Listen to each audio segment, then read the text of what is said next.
Bertus, lagi di mana Bertus? Jumpai, Gung. Ubed. Bismillahirrahmanirrahim. Assalamualaikum. Assalamualaikum warahmatullahi wabarakatuh. Waalaikumsalam warahmatullahi wabarakatuh. Waalaikumsalam warahmatullahi wabarakatuh. Yang saya hormati dosen Betul. pengampu manajemen pemasaran Ibu Eva Novita MM.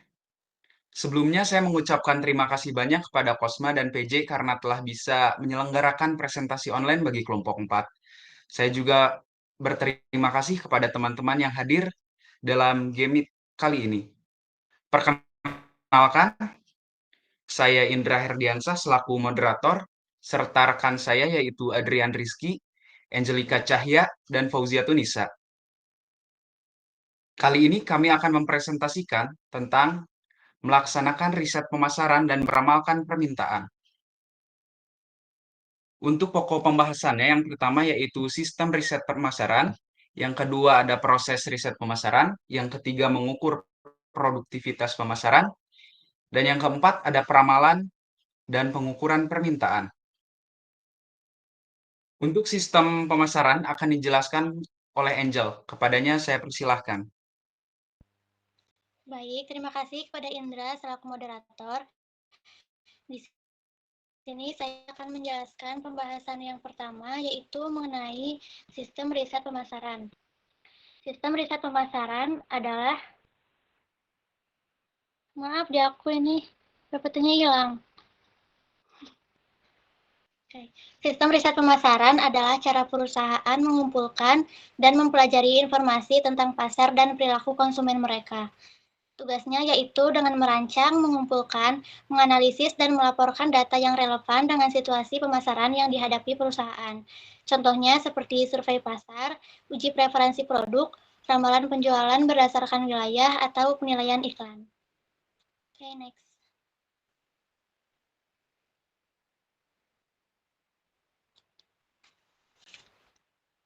Nah, untuk melaksanakan riset pemasaran, biasanya perusahaan besar ini mempunyai tim khusus sendiri.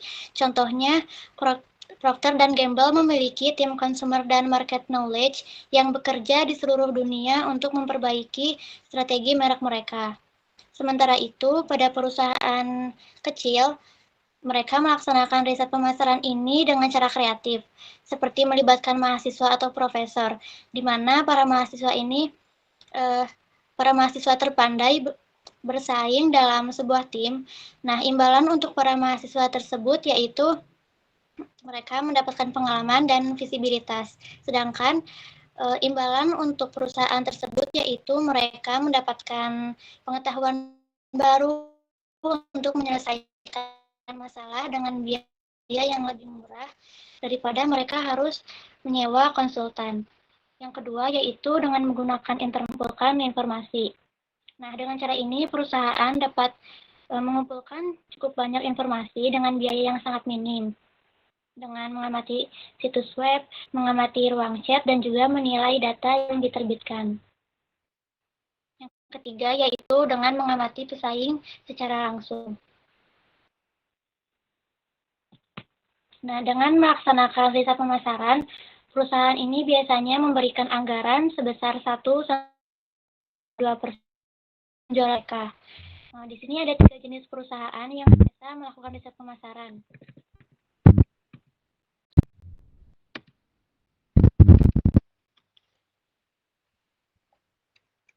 Kak hilang ya.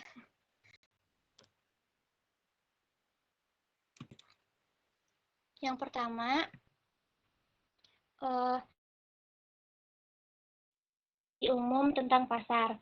Nah, perusahaan ini mengumpulkan informasi konsumen dan perdagangan yang mereka jual untuk mendapatkan imbalan. Yang kedua yaitu perusahaan yang melakukan riset. Dan yang ketiga, perusahaan yang ahli dalam jenis tertentu. Nah, yang terakhir ini perusahaan memberikan layanan riset yang berspesialisasi. Contohnya seperti perusahaan layanan lapangan yang menjual jasa wawancara di lapangan kepada perusahaan lain.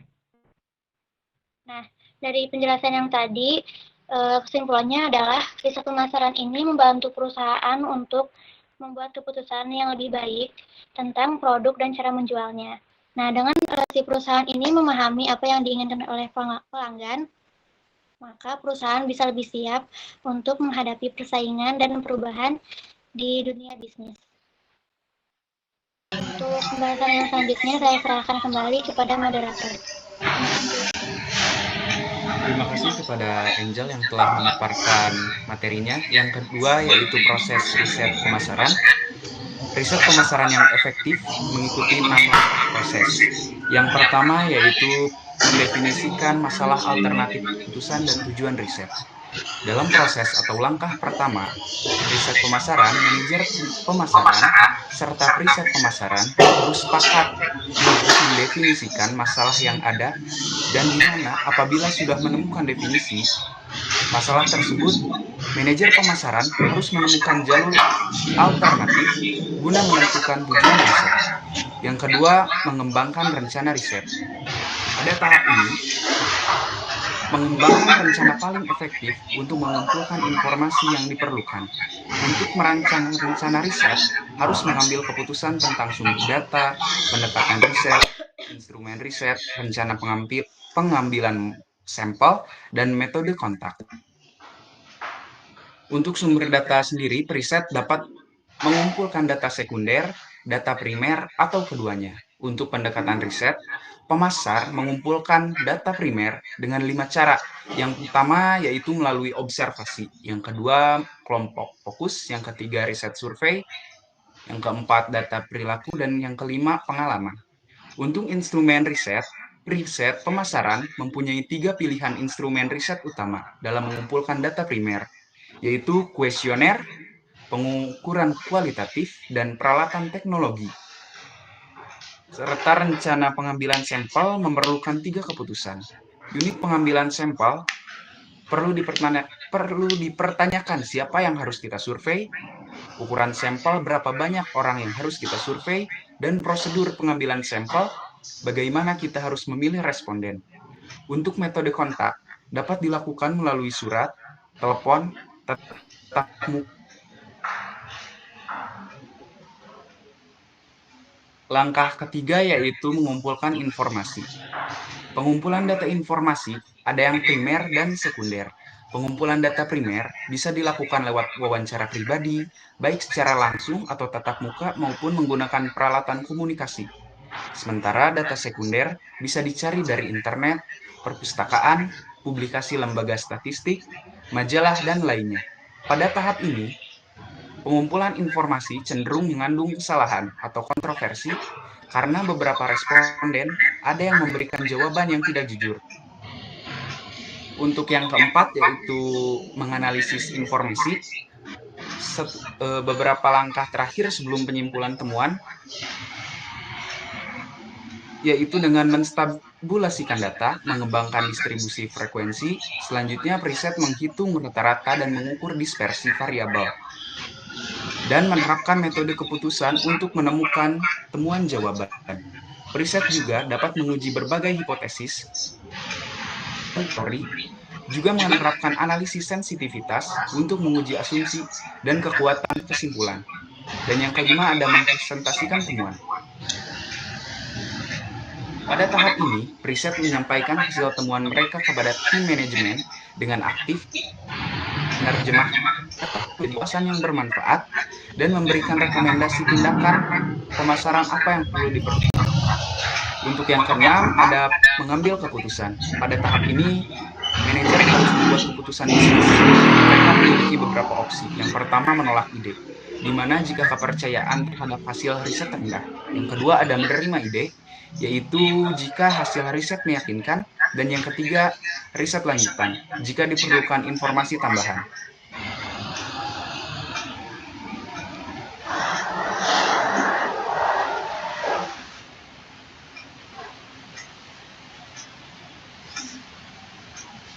Untuk materi mengukur produktivitas pemasaran akan dipaparkan oleh kepadanya. Saya silakan. Baik, terima kasih moderator. Jadi untuk yang selanjutnya itu ada mengukur produktivitas pemasaran. Nah, jadi ini tuh salah satu tugas terpenting dalam riset pemasaran, itu tuh menilai efisiensi dan efektivitas kegiatan pemasaran. Nah, riset pemasaran dapat membantu pemasar mengatasi kebutuhan akuntabilitas yang semakin besar. Pendekatan komplementer untuk mengukur produktivitas pemasaran itu ada 3.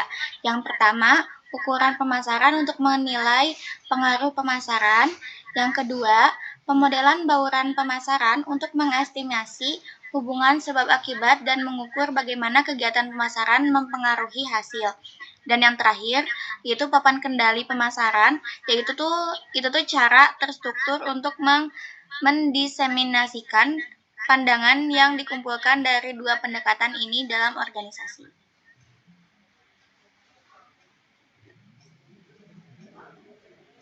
Nah, ukuran pemasaran jadi ukuran pemasaran itu definisinya itu adalah sejumlah ukuran yang membantu pemasar menghitung, membandingkan, dan menerjemahkan kinerja pemasaran mereka.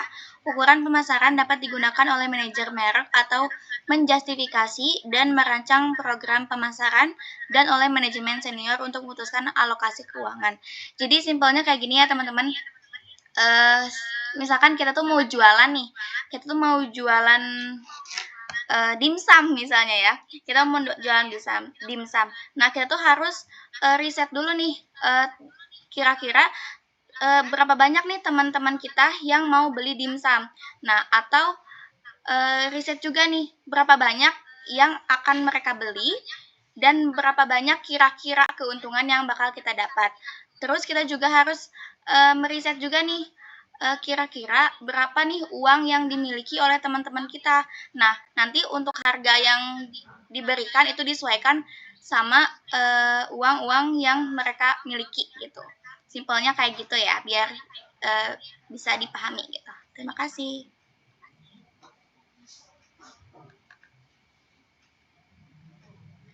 Oh iya, selanjutnya yang terakhir itu ada menurut seorang ahli. Menurut Mebler, penilaian ukuran pemasaran itu dapat dibagi 2. Ada yang hasil jangka pendek dan ada yang perubahan ekuitas merek. Nah, untuk yang hasil jangka pendek itu sering mencerminkan masalah laba dan rugi, kayak yang diperlihatkan oleh perputaran penjualan, nilai pemegang saham, atau beberapa kombinasi keduanya. Nah, kalau misalkan perubahan ekuitas merek itu tuh mencakup kesadaran pelanggan, sikap dan perilaku, pangsa pasar, premi harga, jumlah keluhan, distribusi dan ketersediaan, total jumlah pelanggan, kualitas persepsi, serta loyalitas dan retensi. Baik, saya kembalikan kepada moderator. Terima kasih kepada Fauziatun yang telah memaparkan materinya. Selanjutnya ada peramalan dan pengukuran permintaan akan dijelaskan oleh Adrian. Kepadanya saya persilahkan. Terima kasih kepada moderator. Peramalan dan pengukuran permintaan. Peramalan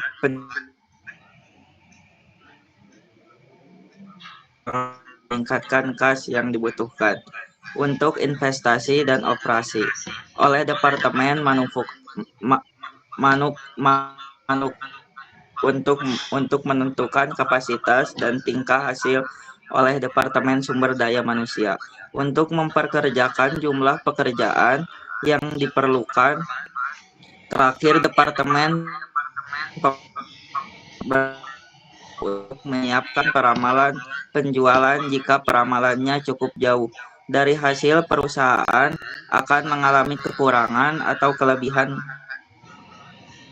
Plan penjualan didasarkan pada perkiraan permintaan. Manajer harus mendefinisikan apa yang mereka maksudkan dengan permintaan pasar.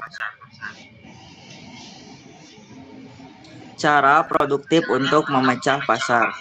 Pasar potensial. Kumpulan konsumen. Yang pertama, pasar potensial.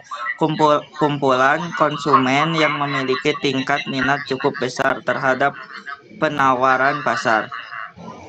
Meskipun demikian, minat konsumen tidak cukup untuk mendefinisikan pasar bagi pemasar kecuali mereka untuk mempunyai penghasilan dan akses yang cukup besar terhadap produk. Yang kedua, pasar yang tersedia. Kumpulan konsumen yang mempunyai minat, penghasil, dan akses terhadap penawaran tertentu. Bagi beberapa penawar, pasar, perusahaan, atau pemerintah mungkin membatasi penjualan untuk kelompok tertentu. Yang ketiga, pasar sasaran. Bagian pasar tersedia berkualifikasi yang diputus perusahaan untuk dikejar. Yang keempat, pasar terpenetrasi. Kumpulan konsumen yang membeli produk perusahaan.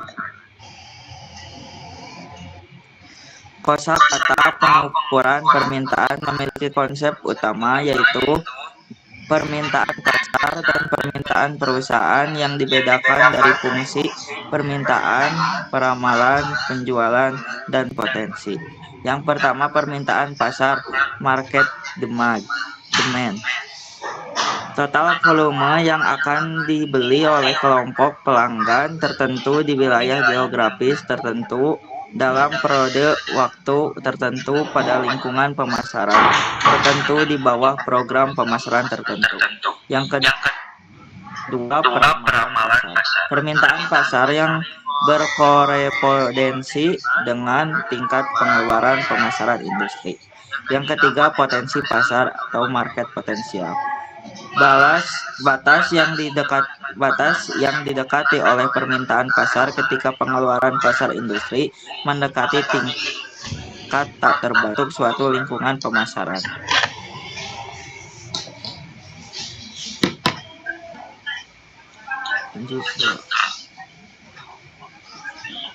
Lanjut, Bro.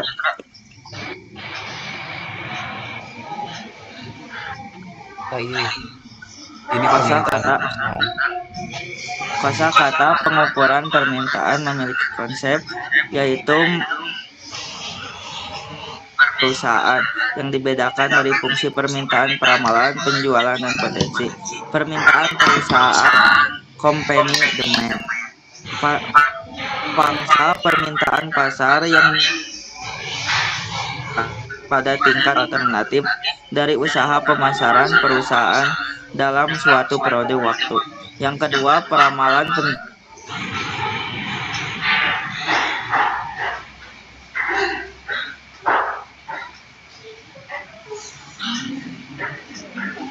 tingkat pemasaran terpilih dan lingkungan pemasaran yang diasumsikan.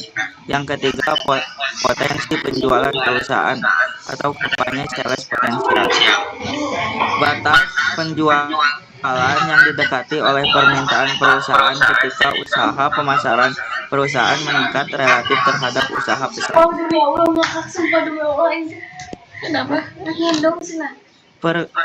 Memperkirakan permintaan saat ini. Metode-metode praktis untuk memperkirakan permintaan pasar saat ini. Yang pertama, total potensi pasar atau total market potensial. Jumlah penjualan maksimum yang mungkin tersedia bagi semua perusahaan dalam sebuah industri sepanjang satu periode di bawah tingkat usaha pemasaran industri dan kondisi lingkungan tertentu.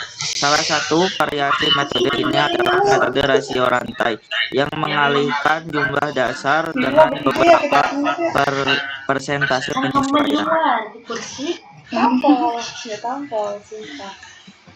Memperkirakan permintaan saat ini. Yang kedua, potensi pasar suatu wilayah dilakukan karena perusahaan harus mengalokasikan anggaran pemasaran mereka secara optimal pada wilayah-wilayah terbaik.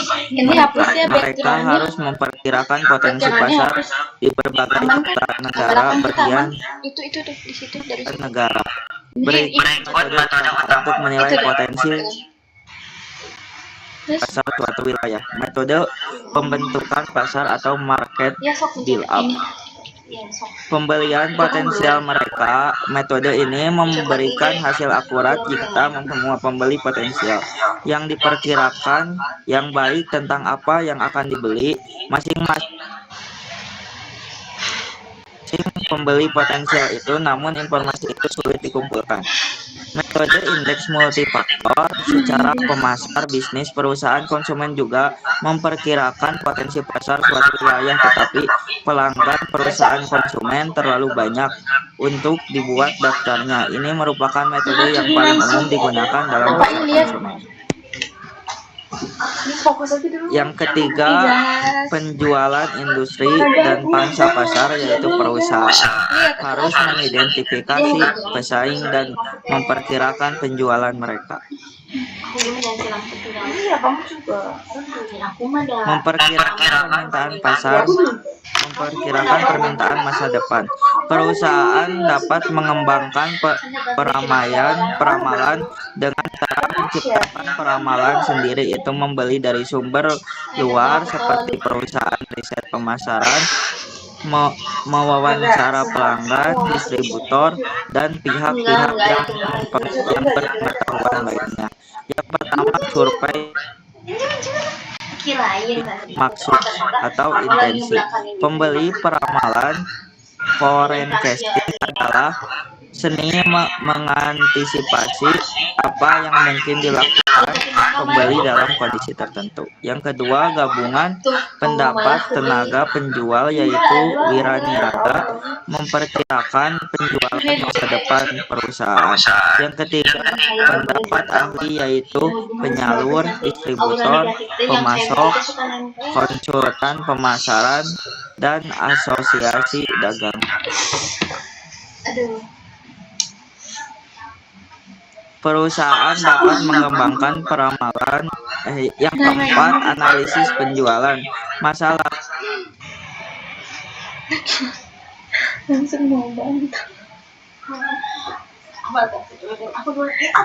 menjadi 4 komponen, yaitu tren, siklus, musim, tak teratur. Lalu 4 komponen tersebut diproyeksikan masa depan. Analisis penjualan masa lalu dibagi menjadi 3, yaitu yang pertama, penghalusan eksponensial, memproyeksikan penjualan periode berikutnya dengan menggabungkan rata-rata penjualan masa lalu dan masa terbaru.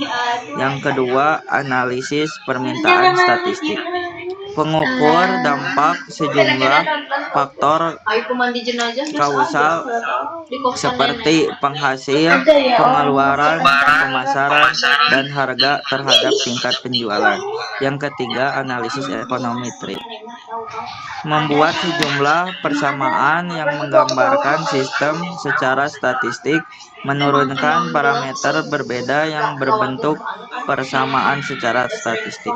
Yang kelima, metode uji pasar secara langsung. Uji pasar dapat membantu meramalkan penjualan produk baru atau menetapkan penjualan produk disalurkan distribusi atau wilayah baru. Terima kasih, kembalikan kepada moderator. Terima kasih kepada Adrian yang telah memaparkan materinya. Selanjutnya kita memasuki sesi tanya jawab. Kepada teman-teman yang ingin bertanya, saya persilahkan. Angkat tangan. Kok aku tak angkat tangan sendiri, kamu? Ya, Reva Azahra, saya persilahkan untuk bertanya. Soalnya aku nggak akan bisa masuk lagi, harus minta izin. Baik, terima kasih. Nanti sini Beto. Izin bertanya ya, kan tadi kelompok ini udah menjelaskan mengenai kosakata pengukuran permintaan, terutama pada peramalan pasar. Nah, aku mau nanya, faktor apa saja yang paling berpengaruh terhadap peramalan pasar, dan bagaimana cara meminimalkan kesalahan dalam peramalan tersebut?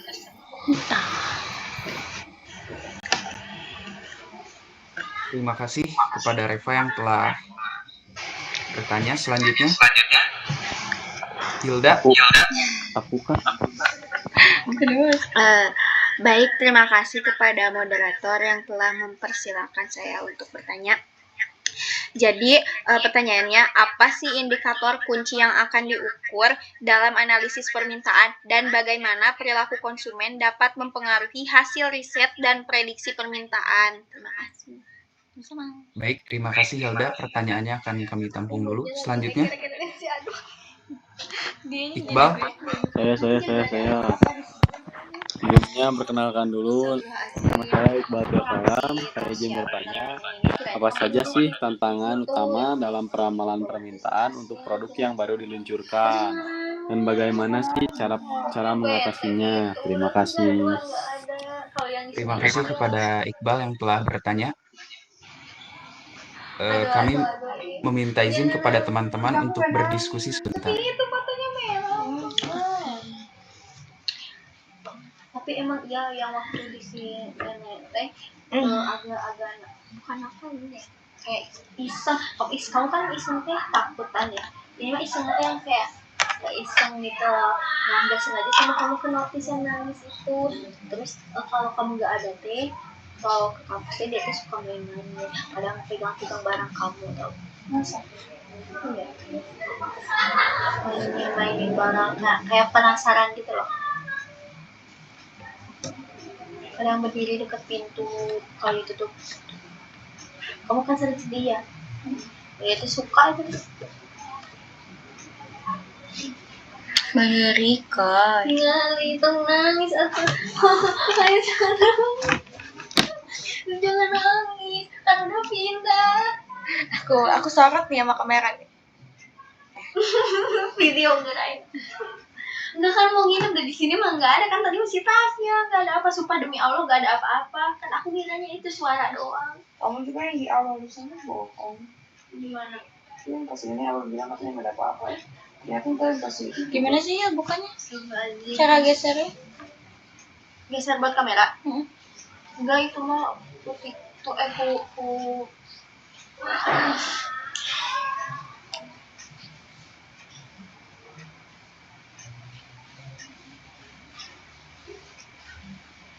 tuh yang nangis dah gak ada apa sumpah demi Allah nih demi Rasulullah. Aku ngedengarnya tadi teh kayak orang lagi ngobrol padahal lagi Zoom. Kata aku nih, aduh kamu nelpon kedengeran keluar. Nah itu teh si Tasya gitu. Baik, untuk pertanyaan dari Hilda akan dijawab oleh Adrian.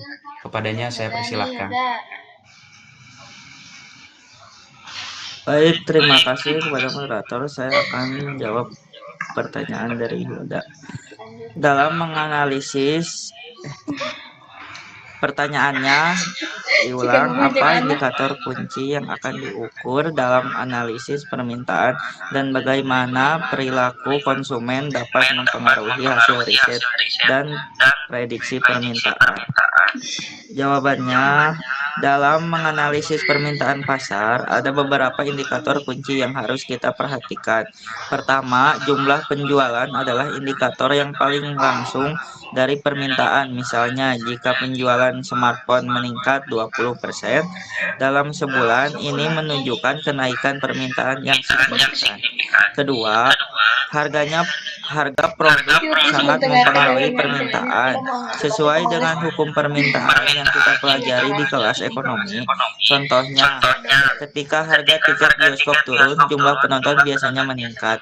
Yang ketiga, pendapatan konsumen juga penting. Ini berkaitan dengan konsep elastisitas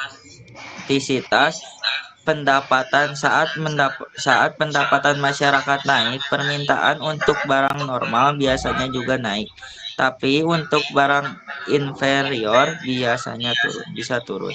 Yang keempat, tren pasar bisa sangat mempengaruhi permintaan. Kita sering melihat ini di industri fashion atau teknologi. Misalnya ketika tren kesehatan meningkat, permintaan untuk produk-produk olahraga dan makanan sehat juga meningkat. Yang kelima, faktor musiman juga penting untuk beberapa produk. Contohnya permintaan untuk payung meningkat saat musim hujan. Sementara permintaan untuk es krim meningkat saat musim panas. Perilaku konsumen sangat mempengaruhi semua faktor di atas. Misalnya meningkatnya kesadaran lingkungan bisa mengubah preferensi konsumen ke produk ramah lingkungan. Atau perubahan gaya hidup seperti bekerja dari rumah bisa mengubah pola konsumsi, meningkatkan permintaan untuk peralatan kantor di rumah. cukup, Hilda. Apakah ada yang menambahkan? Sangat cukup, terima kasih. Ya, kepada Baik, terima teman-teman, kasih. Kembali kepada teman-teman ada yang mau menambahkan? Mau Boleh, Windy, silakan. aku izin menambahkan sedikit aja ya. Aku sebenarnya cuma mau persingkat aja gitu. Jadi indikator kunci yang bakal diukur dalam analisis permintaan itu salah satunya kayak volume penjualan, terus harga produk, elastisitas permintaan yang kayak tadi udah dijelasin ya, terus kayak tren pasar, preferensi konsumen, pendapatan konsumen, persaingan, dan lain sebagainya. Nah, itu tuh penting banget dalam analisis permintaan karena kayak contohnya kayak harga produk. Nah, kita tuh pasti harga produk tuh pasti sangat mempengaruhi permintaan. Karena kan permintaan tuh ada yang pengen harga produknya tuh rendah dengan kualitas yang bagus kayak gitu-gitu. Itu mungkin salah satunya. Nah, terus gimana sih perilaku konsumen itu dapat mempengaruhi hasil riset dan prediksi permintaan? Nah, riset dan prediksi permintaan yang dilakukan itu pastinya berpengaruh pada terhadap perilaku konsumen itu sendiri. Nah, seperti kayak perubahan tren, kayak yang tadi udah sebelumnya dibahas ya. Terus kayak kebiasaan pembelian, seperti kayak pergeseran dari belanja fisik ke belanja online kayak gitu.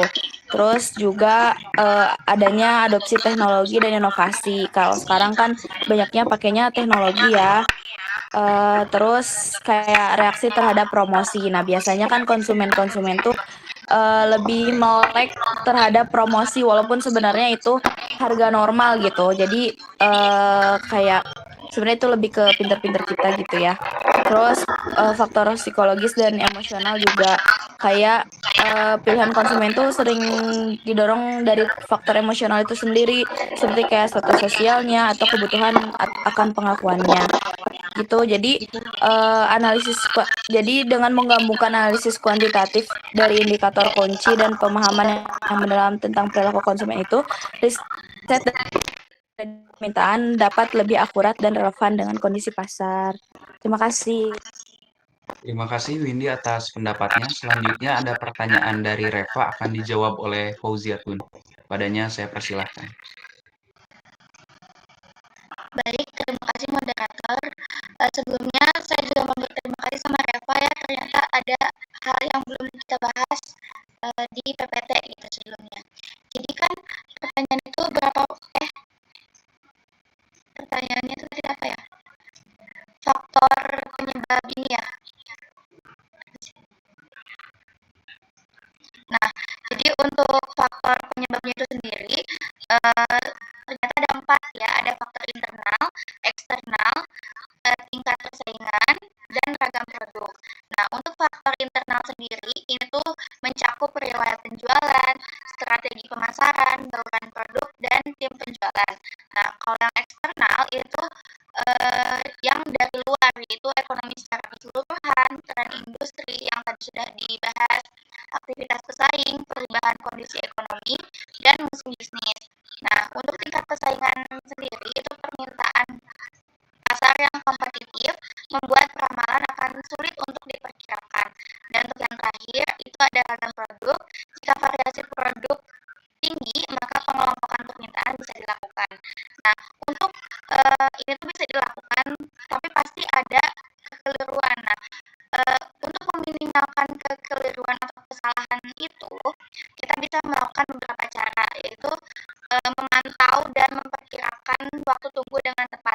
Jadi setelah kita memperkirakan itu kan dipraktekin. Nah, setelah dipraktekin itu jangan didiemin, jangan diculin, tapi tetap harus dipantau. Nah, kalau misalkan ada kesalahan nih, sedikit kesalahan, nah langsung diperbaiki saat itu juga. Jadi jangan nunggu kesalahan itu tuh jadi membesar. Nah, terus kita juga harus memilih metode peramalan yang sesuai dengan sifat, data, dan karakteristik spesifik permintaan yang diramalkan. Jadi peramalan itu harus sesuai data dan spesifik. Jadi jangan, kalau misalkan datanya aja salah, jadi kesananya juga bakalan salah. Jadi dari awal itu jangan yang sesuai untuk mengevaluasi metode yang berbeda, misalnya kesalahan absolut, rata-rata, kesalahan kuadrat rata-rata. Nah, ada juga yang terakhir itu membagi data menjadi beberapa bagian untuk pelatihan dan pengujian penggunaan validasi silang. Mungkin dari teman-teman ada yang mau menambahkan? Baik, jika tidak, Reva, apakah cukup? Cukup. Terima kasih. Baik, saya kembalikan ke moderator. Untuk pertanyaan yang diajukan oleh Iqbal akan dijawab oleh Angel. Kepadanya saya persilahkan.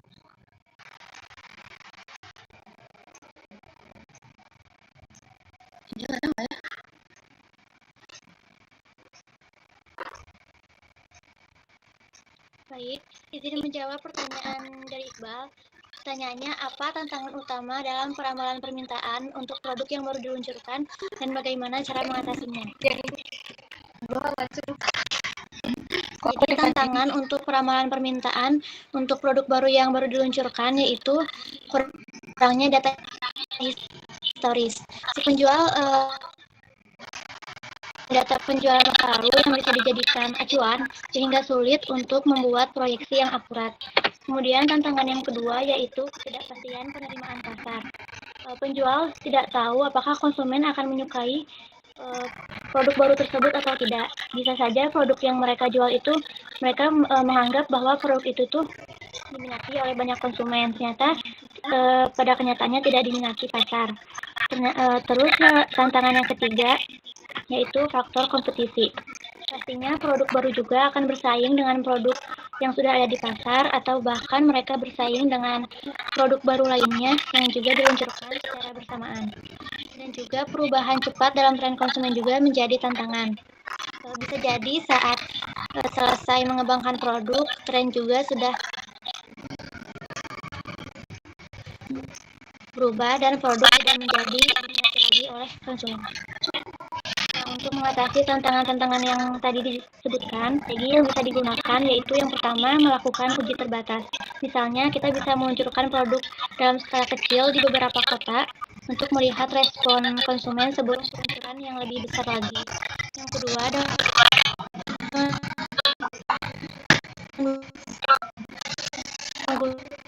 menggunakan data produk serupa sebagai acuan. Meskipun produk yang diluncurkannya itu baru, mungkin ada produk sejenis yang bisa dijadikan sebagai pembanding. Kemudian yang ketiga, dengan melakukan survei untuk mendapatkan feedback langsung dari calon konsumen.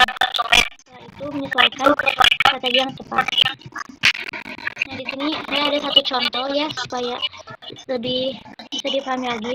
Contohnya saat Apple meluncurkan iPhone pertama kali, mereka menghadapi tantangan serupa yang tadi disebutkan.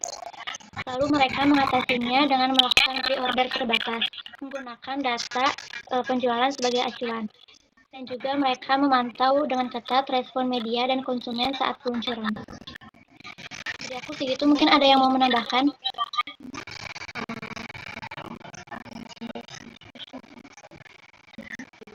Aku mau menambahkan paling ini ya, mirip sama contoh yang Angel tadi kasih. Tadi kan Apple meluncurkan produk yang baru itu. Nah kan produk handphone itu banyak ya, ada Samsung, Oppo, Advan, dan iPhone gitu, dan lain-lain gitu. Nah tapi Apple tuh bisa ini mengeluarkan fitur-fitur baru yang enggak ada di handphone lain. Jadi orang tuh bakal tetap tertarik ke iPhone. Jadi waktu itu kan yang pertama ngeluarin Pony itu kan, terus sekarang ada Dynamic Island, itu kan cuma ada di iPhone. Jadi itu tuh strategi yang Apple pakai buat menarik pelanggan gitu sih paling.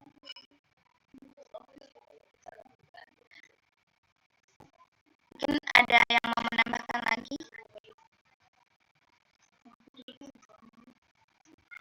Jika tidak, saya kembalikan ke moderator.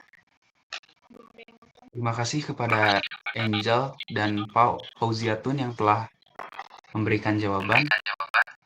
Apakah teman-teman ada yang ingin menambahkan sebelum penutupan? Kita tanya dulu nggak sih? Sepertinya tidak.